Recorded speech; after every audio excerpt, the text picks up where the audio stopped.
Lesson 4. No one to change but self. May I take just a minute to clarify what was said last night? A lady felt from what I said last night that I am anti-one nation. I do hope that I am not anti any nation, race, or belief. If perchance I used a nation, it was only to illustrate a point. What I tried to tell you was this: we become what we contemplate, for it is the nature of love, as it is the nature of hate, to change us into the likeness of that which we contemplate. Last night I simply read a news item to show you that when we think we can destroy our image by breaking the mirror, we are only fooling ourselves. When, through war or revolution, we destroy titles, which to us represent arrogance and greed, we become in time the embodiment of that which we thought we had destroyed. So today, the people who thought they destroyed the tyrants are themselves that which they thought they had destroyed. That I may not be misunderstood, let me again lay the foundation of this principle. Consciousness is the one and only reality. We are incapable of seeing other than the contents of our own consciousness. Therefore, hate betrays us in the hour of victory and condemns us to be that which we condemn. All conquests result in an exchange of characteristics, so that conquerors become like the conquered foe. We hate others for the evil which is in ourselves. Races, nations, and religious groups have lived for centuries in intimate hostility, and it is the nature of hatred, as it is the nature of love, to change us into the likeness of that which we contemplate. Nations act toward other nations as their own citizens act toward each other. When slavery exists in a state, and that nation attacks another, it is with intent to enslave. When there is a fierce economic competition between citizen and citizen, then in war with another nation, the object of the war is to destroy the trade of the enemy. Wars of domination are brought about by the will of those who within a state are dominant over the fortunes of the rest. We radiate the world that surrounds us by the intensity of our imagination and feeling. But in this third dimensional world of ours, time beats slowly. And so we do not always observe the relationship of the visible world to our inner nature. Now that is really what I meant. I thought I had said it. That I may not be misunderstood, that is my principle. You and I can contemplate an ideal and become it by falling in love with it. On the other hand, we can contemplate something we heartily dislike, and by condemning it, we will become it. But because of the slowness of time in this three-dimensional world, when we do become what we contemplated, we have forgotten that formerly we set out to worship or destroy it. Tonight's lesson is the capstone of the Bible. So to give me your attention, the most important question asked in the Bible will be found in the 16th chapter of the Gospel of St. Matthew. As you know, all the Bible stories are your stories. Its characters live only in the mind of man. They have no reference at all to any person who lived in time and space or to any event that ever occurred upon earth. The drama related in Matthew takes place in this manner. Jesus turns to his disciples and asks them, "Whom do men say that I, the Son of Man, am?" And they said, "Some say that thou art John the Baptist, some Elias, and others Jeremiah or one of the prophets." He saith unto them, But whom say ye that I am? And Simon Peter answered and said, Thou art the Christ, the Son of the living God. And Jesus answered and said unto him, Blessed art thou, Simon Bar-Jonah, for flesh and blood hath not revealed it unto thee, but my Father which is in heaven. And I say also unto thee that thou art Peter, and upon this rock I will build my church. Jesus turning to his disciples is man turning to his disciplined mind in self-contemplation. You ask yourself the question, whom do men say that I am? In our language, I wonder what men think of me. You answer, some say, John come again. Some say, Elias. Others say, Jeremiah. And still others, a prophet of old come again. It is very flattering to be told that you are, or that you resemble, the great men of the past. But enlightened reason is not enslaved by public opinion. It is only concerned with the truth, so it asks itself another question. But whom say ye that I am? In other words, who am I? If I am bold enough to assume that I am Christ Jesus, the answer will come back, thou art Christ Jesus. When I can assume it and feel it and boldly live it, I will say to myself, flesh and blood could not have told me this. But my Father, which is in heaven, revealed it unto me. Then I make this concept of self the rock on which I establish my church, my world. If you believe not that I am He, ye shall die in your sins. Because consciousness is the only reality, I must assume that I am already that which I desire to be. If I do not believe that I am already what I want to be, then I remain as I am and die in this limitation. Man is always looking for some prop on which to lean. He is always looking for some excuse to justify failure. This revelation gives man no excuse for failure. His concept of himself is the cause of all the circumstances of his life. All changes must first come from within himself. And if he does not change on the outside, it is because he has not changed within. But man does not like to feel that he is solely responsible for the conditions of his life. From that time, many of his disciples went back and walked no more with him. Then said Jesus unto the 12, Will ye also go away? Then Simon Peter answered him, Lord, to whom shall we go? Thou hast the words of eternal life. I may not like what I have just heard, that I must turn to my own consciousness as to the only reality, the only foundation on which all phenomena can be explained. It was easier living when I could blame another. It was much easier living when I could blame society for my ills, or point a finger across the sea and blame another nation. It was easier living when I could blame the weather for the way I feel. But to tell me that I am the cause of all that happens to me, that I'm forever molding my world in harmony with my inner nature, that is more than man is willing to accept. If this is true, to whom would I go? If these are the words of eternal life, I must return to them, even though they seem so difficult to digest. When man fully understands this, he knows that public opinion does not matter, for men only tell him who he is. The behavior of men constantly tell me who I have conceived myself to be.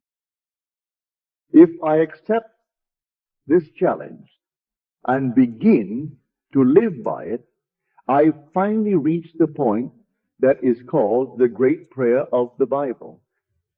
It is related in the 17th chapter of the Gospel of St. John. I have finished the work which thou gavest me to do. And now, O Father, glorify thou me with thine own self, with the glory which I had with thee before the world was. While I was with them in the world, I kept them in thy name. Those that thou gavest me, I have kept, and none of them is lost, but the son of perdition. It is impossible for anything to be lost. In this divine economy, nothing can be lost. It cannot even pass away. The little flower which has bloomed once blooms forever. It is invisible to you here with your limited focus, but it blooms forever in the larger dimension of your being. And tomorrow you will encounter it. All that thou gavest me I have kept in thy name, and none have I lost, save the son of perdition. The son of perdition means simply the belief in loss. Son is a concept, an idea. Pervido is loss. I have only truly lost the concept of loss, for nothing can be lost. I can descend from the sphere where the thing itself now lives, and I descend in consciousness to a lower level within myself. It passes from my world. I say, I have lost my health. I have lost my wealth. I have lost my standing in the community. I have lost faith. I have lost 1,000 things. But the things in themselves, having once been real in my world, can never cease to be. They never become unreal with the passage of time. I, by my descent in consciousness to a lower level, because these things to disappear from my sight, and I say they have gone. They are finished as far as my world goes. All I need do is to ascend to the level where they are, eternal, and they once more objectify themselves and appear as realities within my world. The crux of the whole 17th chapter of the Gospel of St. John is found in the 19th verse. And for their sake I sanctify myself, that they also might be sanctified through the truth.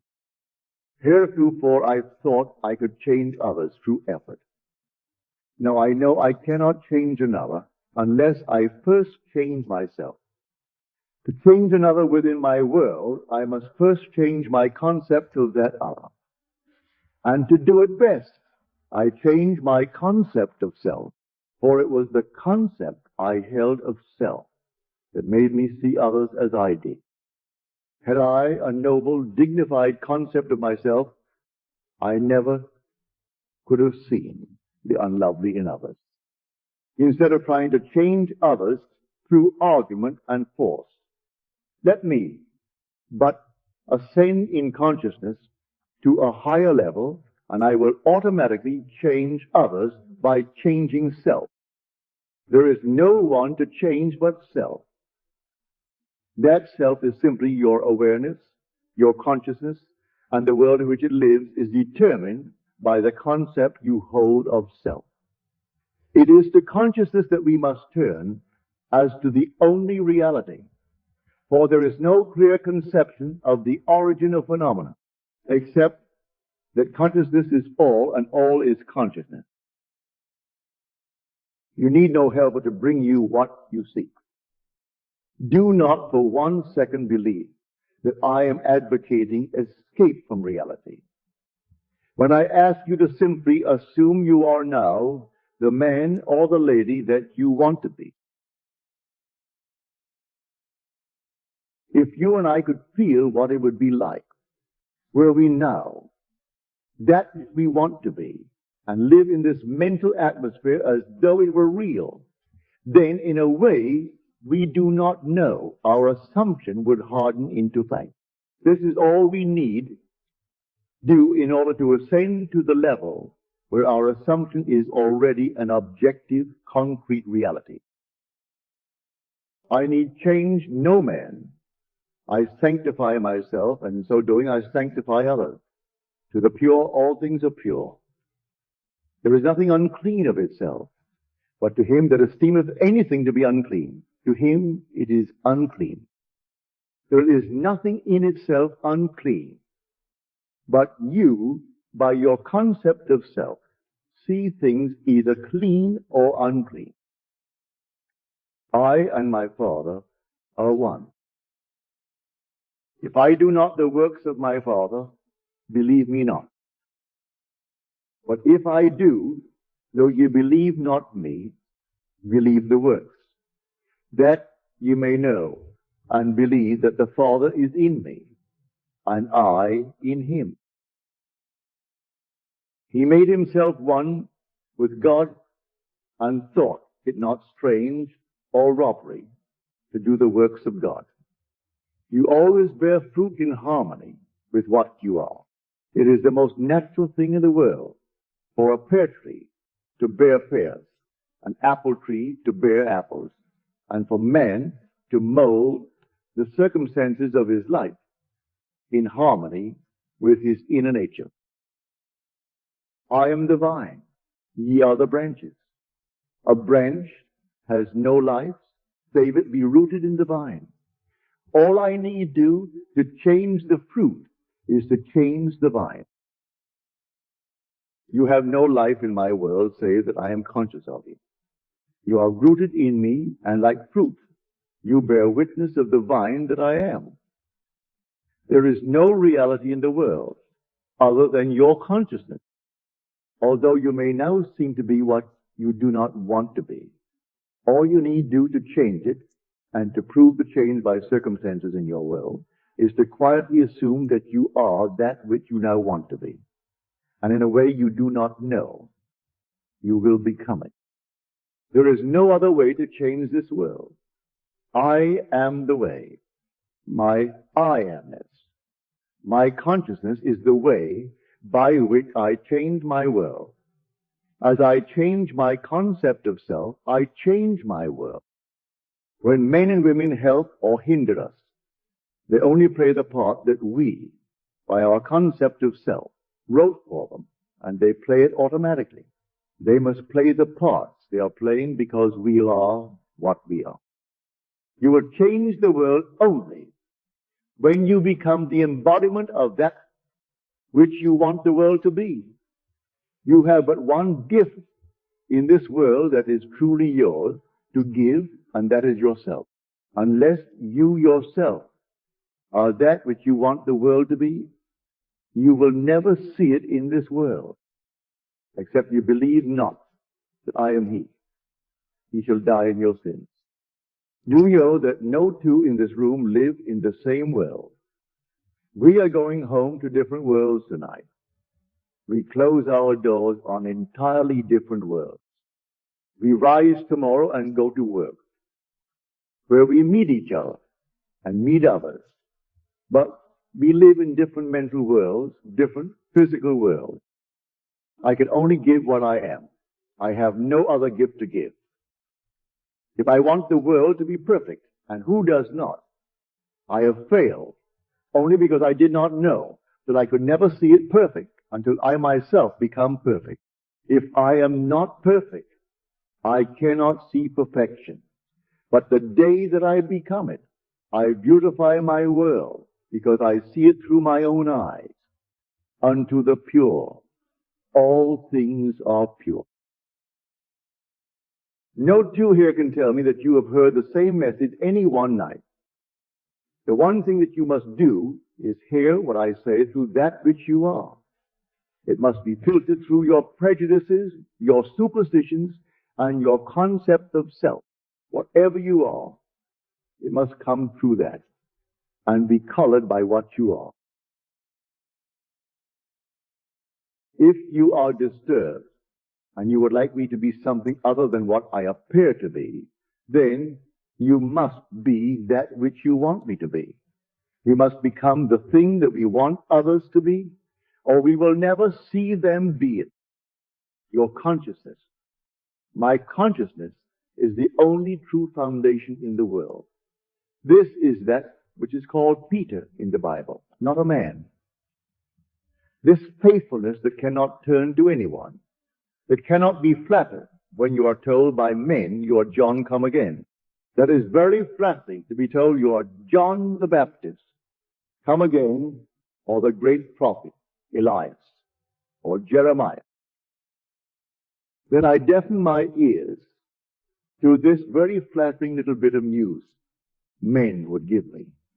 And I ask myself, but honestly, who am I?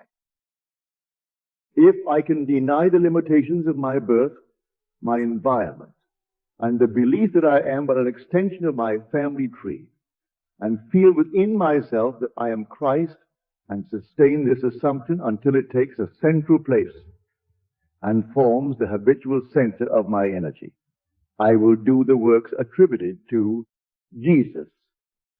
Without thought or effort, I will mold a world in harmony with that perfection which I've assumed and feel springing within me. When I open the eyes of the blind, unstop the ears of the deaf, give joy for mourning and beauty for ashes, then and only then have I truly established this vine deep within. That is what I would automatically do were I truly conscious of being Christ. It is said of this presence, he proved that he was Christ by his word. Our ordinary alterations of consciousness as we pass from one state to another are not transformations, because each of them is so rapidly succeeded by another in the reverse direction. But whenever our assumption grows so stable as to definitely expel its rivals, then that central habitual concept defines our character and is a true transformation. Jesus, or enlightened reason, saw nothing unclean in the woman taken in adultery. He said to her, hath no man condemned thee? She said, no man, Lord. And Jesus said unto her, neither do I condemn thee. Go and sin no more. No matter what is brought before the presence of beauty, it sees only beauty. Jesus was so completely identified with the lovely that he was incapable of seeing the unlovely. When you and I really become conscious of being Christ, we too will straighten the arms of the withered and resurrect the dead hopes of men. We will do all the things that we could not do when we felt ourselves limited by our family tree. It is a bold step and should not be taken lightly, because to do it is to die. John, the man of 3 dimensions, is beheaded or loses his 3-dimensional focus that Jesus, the 4th-dimensional self, may live. Any enlargement of our concept of self involves a somewhat painful parting with strongly rooted hereditary conceptions. The ligaments are strong that hold us in the womb of conventional limitations. All that you formerly believed, you no longer believe. You know now that there is no power outside of your own consciousness. Therefore, you cannot turn to anyone outside of self. You have no ears for the suggestion that something else has power in it. You know the only reality is God, and God is your own consciousness. There is no other God. Therefore, on this rock you build the everlasting church, and boldly assume you are this divine being, self-begotten, because you dared to appropriate that which was not given to you in your cradle, a concept of self not formed in your mother's womb, a concept of self-conceived outside of the offices of man. The story is beautifully told us in the Bible using the 2 sons of Abraham. One, the blessed, Isaac, born outside of the offices of man, and the other, Ishmael, born in bondage. Sarah was much too old to beget a child. So her husband Abraham went in unto the bondservant Hagar, the pilgrim, and she conceived of the old man, and bore him a son called Ishmael. Ishmael's hand was against every man, and every man's hand against him. Every child born of woman is born into bondage, born into all that his environment represents, regardless of whether it be the throne of England, the White House, or any great place in the world. Every child born of woman is personified as this Ishmael, the child of Hagar. But asleep in every child is the blessed Isaac, who is born outside of the offices of man, and is born through faith alone. This second child has no earthly father. He is self-begotten. What is the second birth? I find myself man. I cannot go back into my mother's womb, and yet I must be born a second time. Except the man be born again, he cannot enter the kingdom of God. I quietly appropriate that which no man can give me, no woman can give me. I dare to assume that I am God. This must be of faith. This must be a promise. Then I become the blessed. I become Isaac.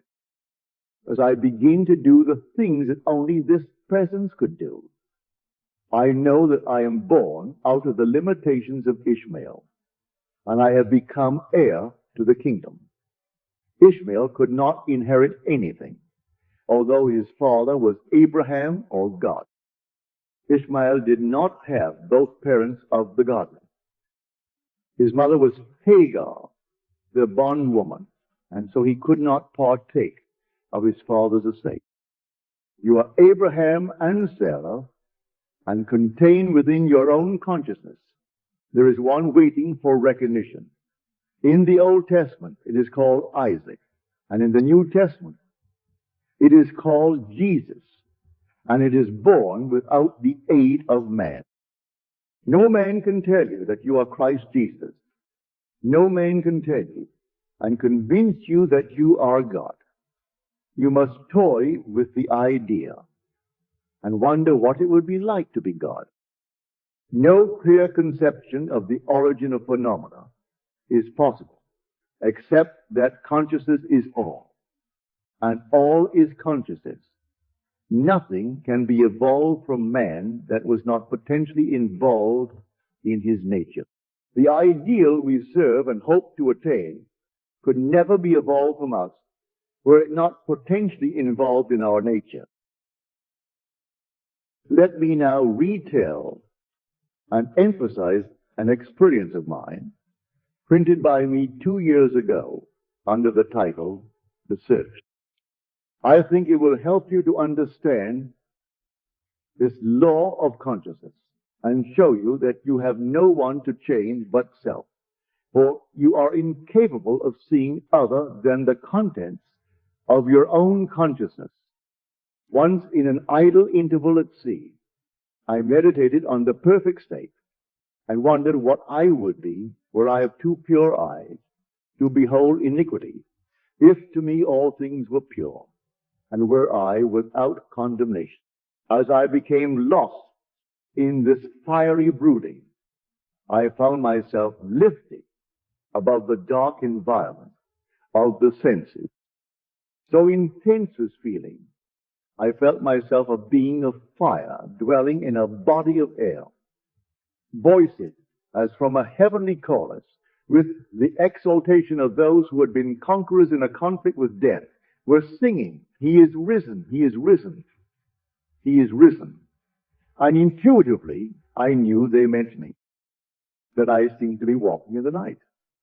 I soon came upon a scene that might have been the ancient pool of Bethesda, for in this place lay a great multitude of impotent folk, blind folk, withered, waiting not for the moving of the water as of tradition, but waiting for me. As I came near, without thought or effort on my part, they were one after the other, molded as by the magician of the beautiful. Eyes, hands, feet, all missing members, were drawn from some invisible reservoir and molded in harmony with that perfect which I felt springing within me. When all were made perfect, the chorus exulted. It is finished. I know this vision was the result of my intense meditation upon the idea of perfection, for my meditations invariably bring about union with the state contemplated. I had been so completely absorbed within the idea that for a while I had become what I contemplated, and the high purpose with which I had for that moment identified myself through the companionship of high things and fashioned the vision in harmony with my inner nature. The ideal with which we are united works by association of ideas to awaken 1,000 moods to create a drama in keeping with the central idea. My mystical experiences have convinced me that there is no way to bring about the perfection we seek other than by the transformation of ourselves. As soon as we succeed in transforming ourselves, the world will melt magically before our eyes and reshape itself in harmony with that which our transformation affirms. We fashion the world that surrounds us by the intensity of our imagination and feeling, and we illuminate or darken our lives by the concepts we hold of ourselves.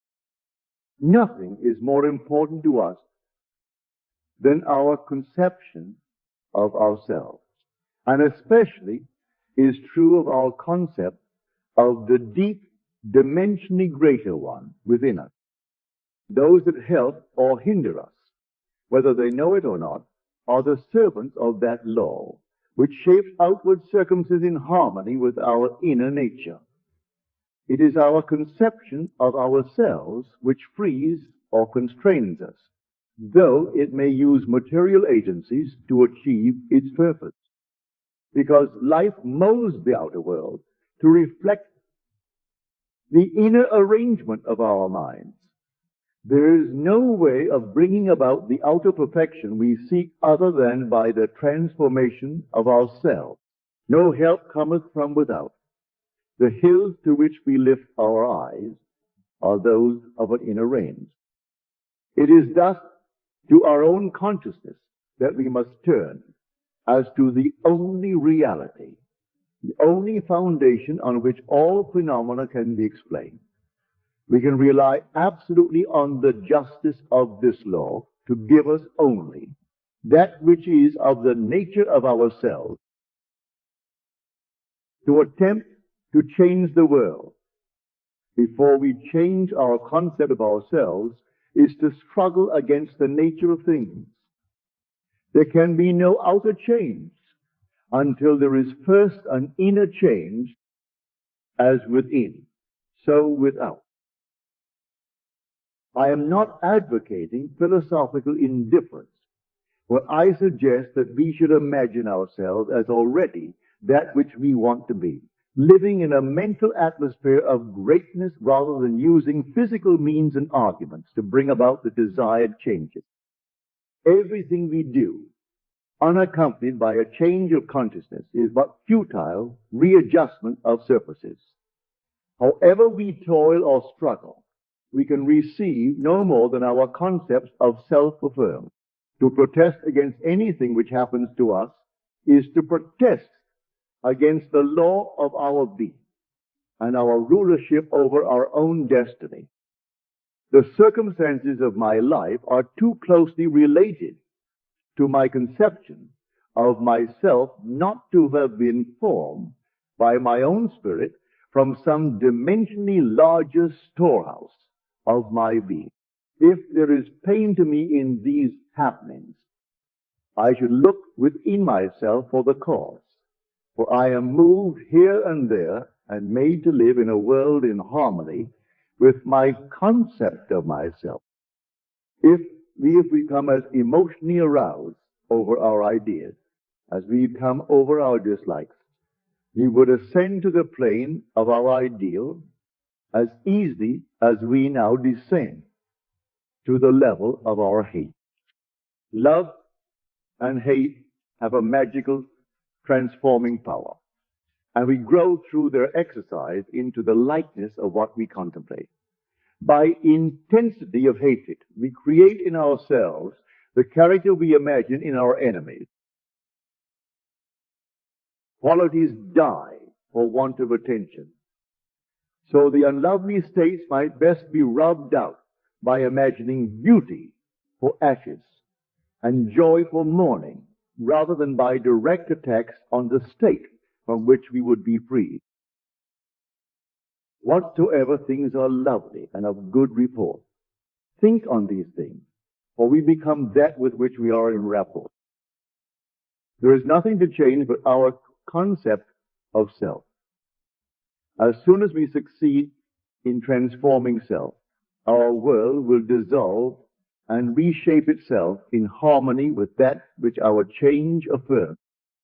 I, by descent in consciousness, have brought about the imperfection that I see. In the divine economy, nothing is lost. We cannot lose anything save by descent in consciousness from the sphere where the thing has its natural life. And now, O Father, glorify thou me with thine own self, with the glory which I had with thee before the world was. As I ascend in consciousness, the power and the glory that was mine return to me, and I too will say, I have finished the work thou gavest me to do. The work is to return from my descent in consciousness, from the level wherein I believed that I was a son of man, to the sphere where I know that I am one with my Father, and my Father is God. I know beyond all doubt that there is nothing for man to do but to change his own concept of himself to assume greatness and sustain this assumption. If we walk as though we were already the ideal we serve, we will rise to the level of our assumption and find a world in harmony with our assumption. We will not have to lift a finger to make it so, for it is already so. It was always so. You and I have descended in consciousness to the level where we now find ourselves, and we see imperfection because we have descended. When we begin to ascend, while here in this three-dimensional world, we find that we move in an entirely different environment. We have entirely different circles of friends and an entirely different world while still living here. We know the great mystery of the statement, I am in the world, but not of it. Instead of changing things, I would suggest to all to identify themselves with the ideal they contemplate. What would the feeling be like were you of too pure eyes to behold iniquity, if you all things were pure, and you were without condemnation? Contemplate the ideal state and identify yourself with it, and you will ascend to the sphere where you as Christ have your natural life. You are still in that state where you were before the world was. The only thing that has fallen is your concept of self. You see the broken parts which really are not broken. You are seeing them through distorted eyes, as though you were in one of those peculiar amusement galleries where a man walks before a mirror and he is elongated, yet he is the same man. Or he looks into another mirror and he's all big and fat. These things are seen today because man is what he is. So with the idea of perfection. Ask no man to help you, but let the prayer of the 17th chapter of the Gospel of St. John be your prayer. Appropriate the state that was yours before the world was. Know the truth of the statement. None have I lost save the son of perdition. Nothing is lost in all my holy mountain. The only thing that you lose is the belief in loss or the son of perdition. And for their sake I sanctify myself, that they also might be sanctified through the truth. There is no one to change but self. All you need do to make men and women holy in this world is to make yourself holy. You are incapable of seeing anything that is unlovely when you establish within your own mind's eye the fact that you are lovely. It is far better to know this than to know anything else in the world. It takes courage, boundless courage, because many this night, after having heard this truth, will still be inclined to blame others for their predicament. Man finds it so difficult to turn to himself, to his own consciousness, as to the only reality. Listen to these words. No man can come to me except the Father which has sent me draw him. I and my Father are one. A man can receive nothing except it be given him from heaven. Therefore doth my Father love me, because I lay down my life, that I might take it again. No man taketh it from me, but I lay it down myself. You did not choose me. I have chosen you. My concept of myself molds a world in harmony with itself and draws men to tell me constantly by their behavior who I am. The most important thing in this world to you is your concept of self. When you dislike your environment, the circumstances of life, and the behavior of men, ask yourself, who am I? It is your answer to this question that is the cause of your dislike. If you do not condemn self, there will be no man in your world to condemn you. If you are living in the consciousness of your ideal, you will see nothing to condemn. To the pure, all things are pure. Now, I would like to spend a little time making as clear as I can what I personally do when I pray, what I do when I want to bring about changes in my world. You will find it interesting, and you will find that it works. No one here can tell me they cannot do it. It is so very simple. All can do it. We are what we imagine we are. This technique is not difficult to follow, but you must want to do it. You cannot approach it with the attitude of mind. Oh well, I'll try it. You must want to do it because the mainspring of action is desire.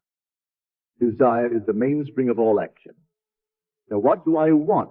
I must define my objective. For example, suppose I wanted now to be elsewhere. This very moment, I really desire to be elsewhere. I need not go through the door. I need not sit down. I need do nothing but stand just where I am and with my eyes closed. Assume that I am actually standing where I desire to be. Then I remain in this state until it has the feeling of reality. Were I now elsewhere, I could not see the world as I now see it from here. The world changes in its relationship to me as I change my position in space. So I stand right here, close my eyes, and imagine I'm seeing what I would see were I there. I remain in it long enough to feel it to be real. I cannot touch the walls of this room from here. When you close your eyes and become still, you can imagine and feel that you touch it. You can stand where you are and imagine you are putting your hand on that wall. To prove you really are, put it there and slide it up and feel the wood. You can imagine you are doing it without getting off your seat. You can do it and you will actually feel it if you become still enough and intense enough. I stand where I am and I allow the world that I want to see and to enter physically to come before me as though I were there now. In other words, I bring elsewhere here by assuming that I am there. Is that clear? I let it come up. I do not make it come up. I simply imagine I am there and then let it happen. If I want a physical presence, I imagine he is standing here and I touch him. All through the Bible, I find these suggestions. He placed his hands upon them. He touched them. If you want to comfort someone, what is the automatic feeling? To put your hand on them, you cannot resist it. You meet a friend and the hand goes out automatically. You either shake hands or put your hand on his shoulder. Suppose you were now to meet a friend that you have not seen for a year, and he is a friend of whom you are very fond. What would you do? You would embrace him, wouldn't you? Or you would put your hand upon him. In your imagination, bring him close enough to put your hand upon him, and feeling to be solidly real. Restrict the action to just that. You will be amazed at what happens. From then on, things begin to move. Your dimensionally greater self will inspire in all the ideas and actions necessary to bring you into physical contact. It works that way. Every day I put myself into the drowsy state. It is a very easy thing to do. But habit is a strange thing in man's world. It is not law, but habit acts as though it were the most compelling law in the world. We are creatures of habit. If you create an interval every day into which you put yourself into the drowsy state, say at 3 o'clock in the afternoon, do you know at that moment, every day you will feel drowsy? You try it for 1 week and see if I am not right. You sit down for the purpose of creating a state akin to sleep, as though you were sleepy, but do not push the drowsiness too far. Just far enough to relax and leave you in control of the direction of your thought. You try it for 1 week, and every day at the hour, no matter what you are doing, you will hardly be able to keep your eyes open. If you know the hour when you will be free, you can create it. I would not suggest that you do it lightly, because you will feel very, very sleepy, and you may not want to. I have another way of praying. In this case, I always sit down, and I find the most comfortable armchair imaginable, or I lie flat on my back and relax completely. Make yourself comfortable. You must not be in any position where the body is distressed. Always put yourself into a position where you have the greatest ease. That is the first stage. To know what you want is the start of prayer. Secondly, you construct in your mind's eye one single little event which implies that you have realized your desire. I always let my mind roam on many things that could follow the answered prayer, and I single out one that is most likely to follow the fulfillment of my desire. One simple little thing like the shaking of a hand, embracing a person, the receiving of a letter, the writing of a check, or whatever would imply the fulfillment of your desire. After you have decided on the action which implies that your desire has been realized, then sit in your nice, comfortable chair or lie flat on your back. Close your eyes for the simple reason it helps to induce this state that borders on sleep. The minute you feel this lovely drowsy state, or the feeling of gathered togetherness, where you feel, I could move if I wanted to, but I do not want to. I could open my eyes if I wanted to, but I do not want to.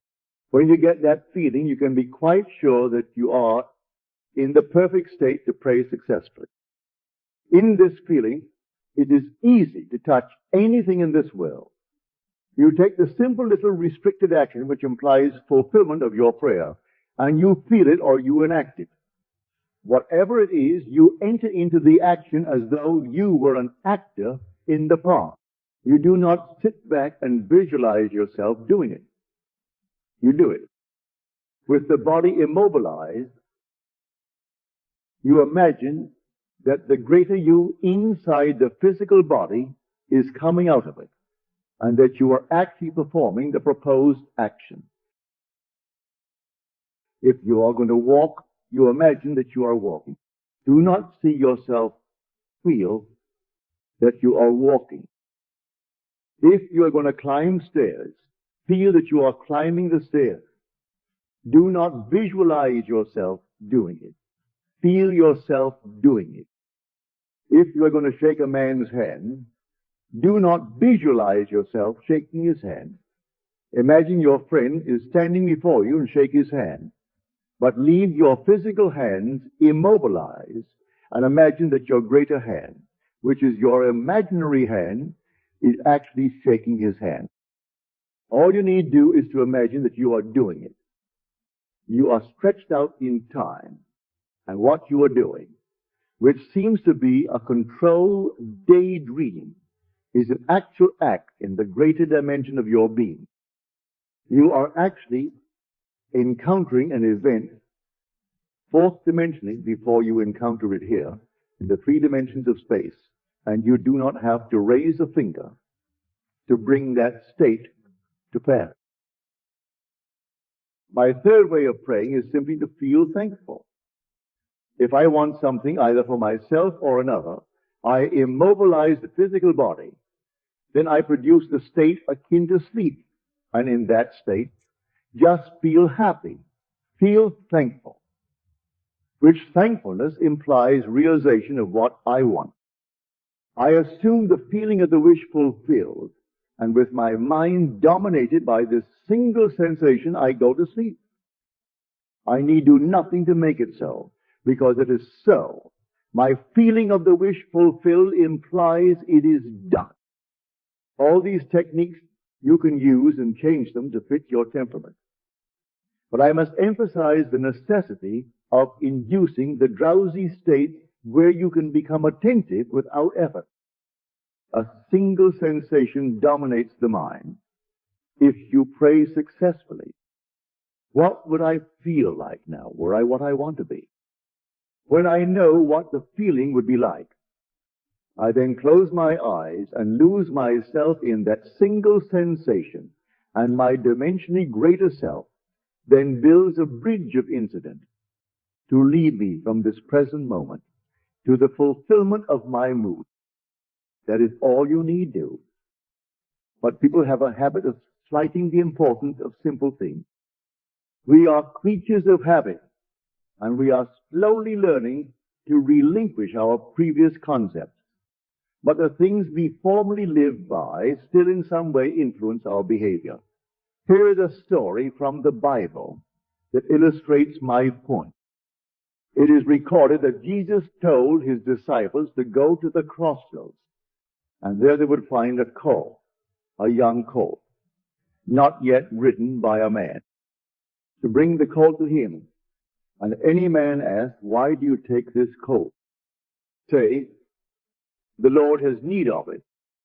They went to the crossroads and found the colt, and did exactly as they were told. They brought the unbridled ass to Jesus, and he rode it triumphantly into Jerusalem. The story has nothing to do with a man riding on a little colt. You are Jesus of the story. The colt is the mood you are going to assume. That is the living animal, not yet ridden by you. What would the feeling be like were you to realize your desire? A new feeling, like a young colt, is a very difficult thing to ride unless you ride him with a disciplined mind. If I do not remain faithful to the mood, the young colt throws me off. Every time you become conscious that you are not faithful to this mood, you have been thrown from the colt. Discipline your mind that you may remain faithful to a high mood and ride it triumphantly into Jerusalem, which is fulfillment, or the city of peace. This story precedes the feast of the Passover. If we would pass from our present state into that of our ideal, we must assume that we are already that which we desire to be and remain faithful to our assumption. For we must keep a high mood if we would walk with the highest. A fixed attitude of mind, a feeling that it is done, will make it so. If I walk as though it were, but every once in a while I look to see if it really is, then I fall off my mood or cold. If I would suspend judgment like Peter, I could walk on the water. Peter starts walking on the water, and then he begins to look unto his own understanding, and he begins to go down. The voice said, "Look up, Peter." Peter looks up, and he rises again and continues walking on the water. Instead of looking down to see if this thing is really going to harden into fact, you simply know that it is already so. Sustain that mood, and you will ride the unbridled colt into the city of Jerusalem. All of us must learn to ride the animal straight into Jerusalem, unassisted by a man. You do not need another to help you. The strange thing is that as we keep the high mood and do not fall, others cushion the blow. They spread the palm leaves before me to cushion my journey. I do not have to be concerned. The shocks will be softened as I move into the fulfillment of my desire. My high mood awakens in others the ideas and actions which tend towards the embodiment of my mood. If you walk faithful to a high mood, there will be no opposition and no competition. The test of a teacher or a teaching is to be found in the faithfulness of the taught. I am leaving here on Sunday night. Do remain faithful to this instruction. If you look for causes outside the consciousness of man, then I have not convinced you of the reality of consciousness. If you look for excuses for failure, you will always find them, for you find what you seek. If you seek an excuse for failure, you will find it in the stars, in the numbers, in the teacup, almost any place. The excuse will not be there, but you will find it to justify your failure. Successful business and professional men and women know that this law works. You will not find it in gossip groups, but you will find it in courageous hearts. Man's eternal journey is for one purpose: to reveal the Father. He comes to make visible his Father. And his Father is made visible in all the lovely things of this world. All the things that are lovely, that are of good report. Ride these things and have no time for the unlovely in this world, regardless of what it is. Remain faithful to the knowledge that your consciousness, your I amness, your awareness of being aware of the only reality. It is the rock on which all phenomena can be explained. There is no explanation outside of that. I know of no clear conception of the origin of phenomena, save that consciousness is all and all is consciousness. That which you seek is already housed within you. Were it not now within you, eternity could not evolve it. No time stretch would be long enough to evolve what is not potentially involved in it. You simply let it into being by assuming that it is already visible in your world and remaining faithful to your assumption. It will harden into fact. Your Father has unnumbered ways of revealing your assumption.